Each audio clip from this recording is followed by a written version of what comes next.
Hello， 大家好，我是来自台湾的 In Percent Hair 的哈利。那今天要跟大家介绍的是 Nuance 的全新粉彩系列。那这位是我的模特，他叫永之。那因为我们这一次主要设计的概念也是偏向线条的渐层式的染法，所以我们主要分成边缘区跟上区的部分。那边缘区的部分，我们是用细挑染的方式去做呈现。那我们用4样漂粉加强型加6%去做2次的漂退。那上面的顶部区的部分，我们也是做粗挑染的部分。那我们一样是用4样加强型的漂粉，用6%去做漂退。好，接下来要跟大家分享的是我们整体分区的一个架构的部分。上面这一区的话，我们主要是做大线条。那大线条的话，会就像这边看到的，它的一些粗细的光影是会比较多的，所以深色交错的部分会让它整体的效果会从深色渐层到尾巴的浅色，但是还是有线条感，让它整体的氛围是不会说因为我们的整体挑染让它看起来是很花的，而是一种渐进式的效果，让它从强烈的部分到我们比较柔和的地方，整体看起来的效果就会比较多的女性风味这样子。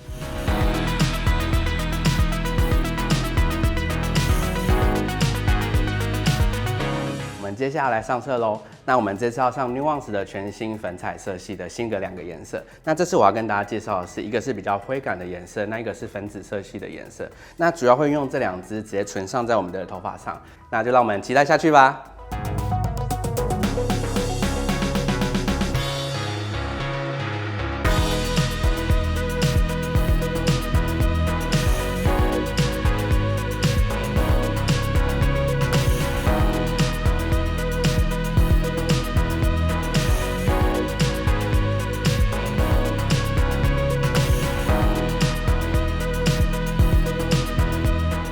第一区的颜色已经上完了，那是我们今年全新 Nuance 的粉彩色系的一个紫色的部分，它已经完成了。那我们接下来上第2区吧。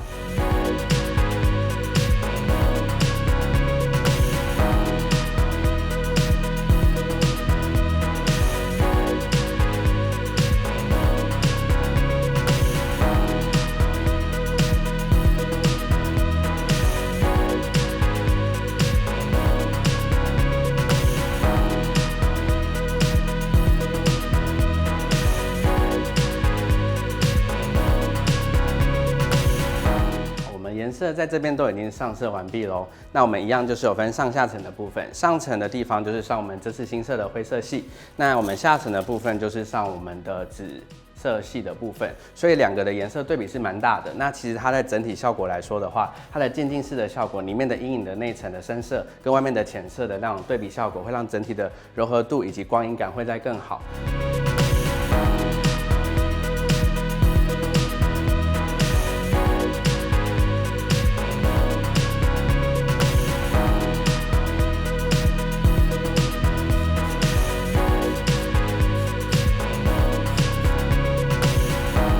那因为我们发尾是有做漂染过的，所以我们会用油的方式去帮它做一个预防热伤害的一个保护的过程。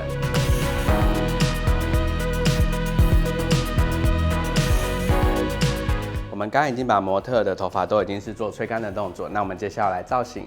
那接下来我们会用这一瓶无重力止顺喷雾去帮我们做一个打底的效果，然后以及会用离子夹板夹去做一个简单的止顺的造型。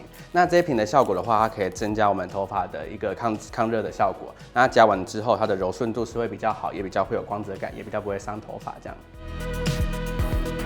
我们的模特完成喽。那希望今天的东西大家还喜欢。我是哈利，我来自台湾，希望你会喜欢。